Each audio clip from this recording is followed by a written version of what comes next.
Now on the RickVanMan channel, we head down to the allotment where Rick continues his ongoing journey into growing his own food.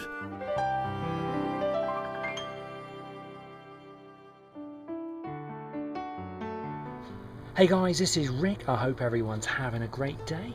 Back at the allotment. This is just a very quick allotment update today. Not going to go on and on for ages, hopefully. Now, a couple of weeks ago, I learned a very important lesson.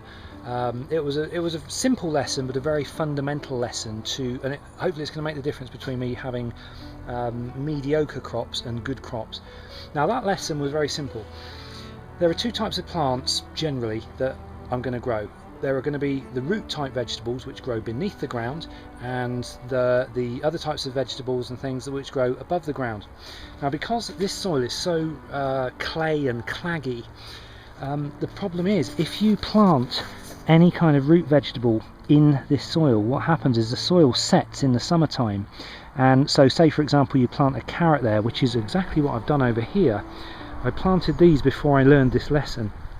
So I planted these carrots here and they're coming up, but this soil is going to go so hard in the dry season that it's going to prevent the carrots from thickening up, and I'm going to end up with spindly carrots if I allow these to carry on growing the way they are growing.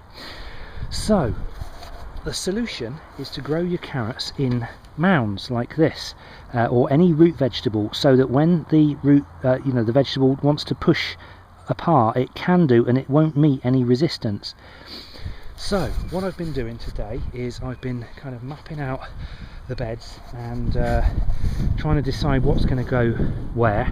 Now obviously this is going to be for my runner beans. These are in place. It's too early in the year for the runner beans at the moment, but you know, they will be planted there when the time comes.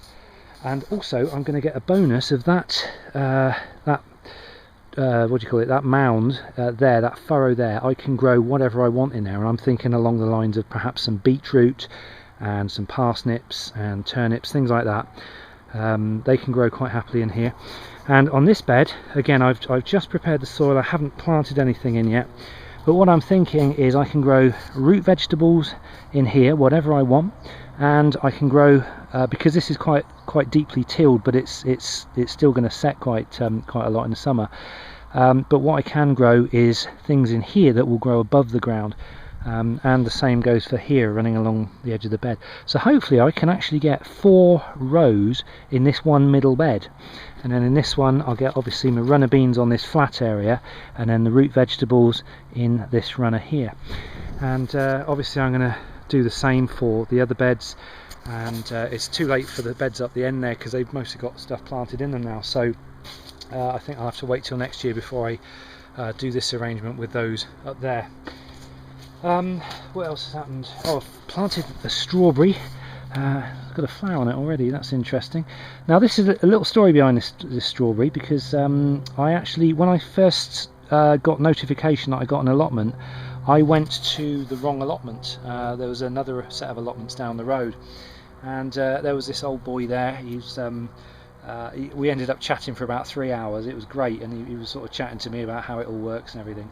And he actually, when I left, he gave me a strawberry plant, and it was only a little thing like that. When he gave it to me, that was sort of, I don't know, probably about November, December time. And it's since grown. I've just kept it at home in a little pot, and I decided today I'm just going to plant it right here in the middle in the polytunnel. I've got my 2 vines either side, and all of this ground here, apart from where the vines are, is kind of unused. So I may just see if the strawberries kind of take off over the next year or two, and see whether it spreads. And I can also put in any other low sort of plants, perhaps some lettuce or something in amongst there as a catch crop. I think I showed you this lot in the last video. The soil's now nicely tilled, ready to be planted. Same on this side, pretty much.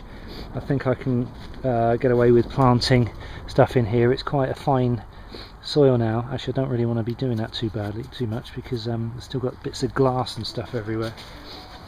Okay, so this is turning out to be a slightly longer video than I anticipated. I've also just planted the common valerian. which is Valeria officinalis.